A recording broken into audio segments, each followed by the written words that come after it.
This morning's Ashcroft lecture is about the lost art of keeping a secret. Yeah, I know it's a song, apart from the Ashcroft bit, but it does appear to be a lost art. And I say that because we sort of live in this, I don't want to call it a society, we live in this area where people live their entire life online. And I know it's cheeky of me to say so because I am now doing this online, but there's people who genuinely have no secrets from anybody. Doesn't matter what they're doing, how embarrassing it is, how much you can get someone else into a little bit of trouble. As long as it gets clicks, they're happy with it. It's bizarre. Don't think there's any need for it. You've got to be able to keep some things to yourself. And it doesn't have to be major things. It doesn't have to be, you know, stuff that would send people to jail otherwise or anything like that. You know what I mean? Just nice, like, my car's got to go in for a service fairly soon. I don't need to tell anybody when. I don't need to tell anybody what it's going in for. Only me and the garage owner would know that it's going in. It's just nice to have little things like that that only we know about or only I know about.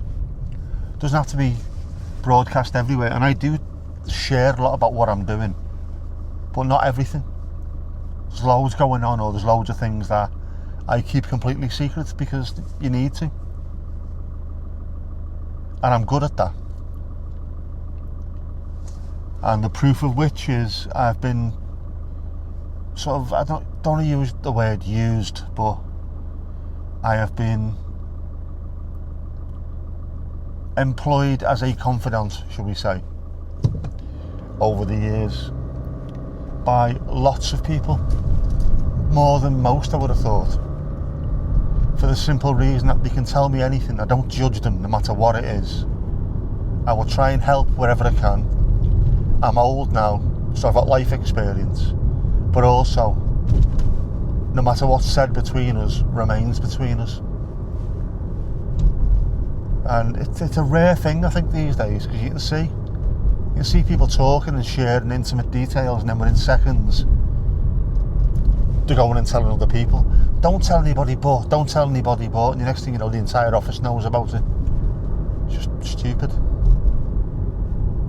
But there's a lot to be said for being able to keep someone's confidence. It's not necessarily a secret, it's the confidence, isn't it? If someone's willing to share their innermost thoughts and turmoils with you, it's a nice thing to be trusted, and to have that kind of trust, you shouldn't throw it back in the face. It should be repaid by you being trustworthy and keeping those confidences to yourself.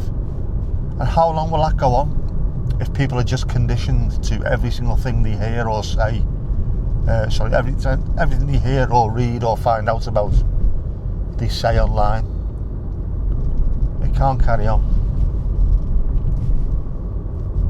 Not everything should be about clicks and engagement and all that rubbish.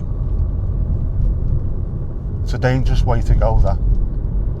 And we see it at the moment with misinformation about vaccines and all that kind of thing. And I know people are really upset about it and going on about forced vaccines. I mean, in the UK, nobody is forced to have anything.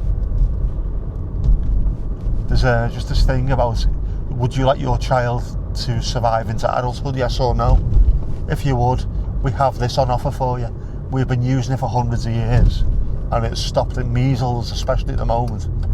It stopped measles almost completely, and now that all the cosmics are going mad about it on the internet, and people are saying it's not trustworthy and things, there's an outbreak on Merseyside. The uptake of the measles vaccine is only 75%. It's about 85% in the rest of the UK, but 75% in Liverpool, which means a quarter of kids in Liverpool are running around without being vaccinated. All because people just can't stop this insatiable hunt for clicks. Because it might just be, well, the more clicks I get, the more money I make. fine, you're making your money, but the misinformation that you're sending out there, or disinformation, I can't remember which one's which, is putting people at risk. It's not about money.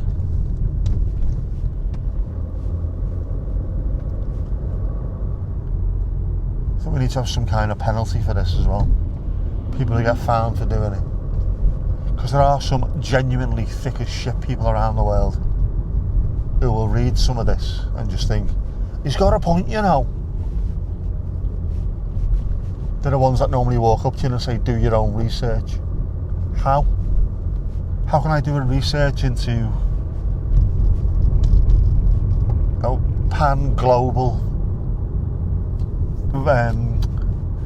infectious diseases and things? How am I supposed to do my own research into that? What do you mean is just go on 4chan or on Facebook or wherever it is this week and read what the people I like are saying about it? That's not research. Listening to dickheads on the internet is not research. And I'm not in the same position to do this research as, I don't know, someone who did really well in their exams at school and went to university and then has spent decades doing peer-reviewed research in the very field that we're talking about. I would rather take their word for it than Fat Bob from Bootle. I've heard this lad, right, know what he said, right? He said, right, he's working for the government, right? And he's putting in 5G towers everywhere, mate. And he says it cooks your spleen from the inside, mate. Do you know how he knows? He had a rip in his boiler suit the other week, and when he came in the pub, he smelt a roast chicken. Nah, you're alright, mate. Professor Von Dingen, or whatever it is, knows this stuff inside out. I'd rather take their word for it. Not someone who smoked a mind to mush. Mate, if you play the Pink Floyd album backwards, it tells you all vaccines are evil. Sound, yeah, whatever. So instead, we have this epidemic of diseases we should have got rid of because people want to make money off clicks and rage baiting and things. That's where we've come to. We have in our hands devices that give us the combined wisdom of the entire planet and the entire history of that planet. And what do we do with it? Rage bait. That's what we do with it. We put ourselves at risk because someone is deciding to make a few quid by sending out all this absolute, utter rubbish.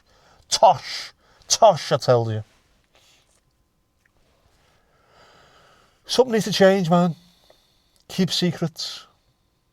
Not massive secrets to yourself unless someone's told you things in confidence, but keep some stuff to yourself. You need to, genuinely.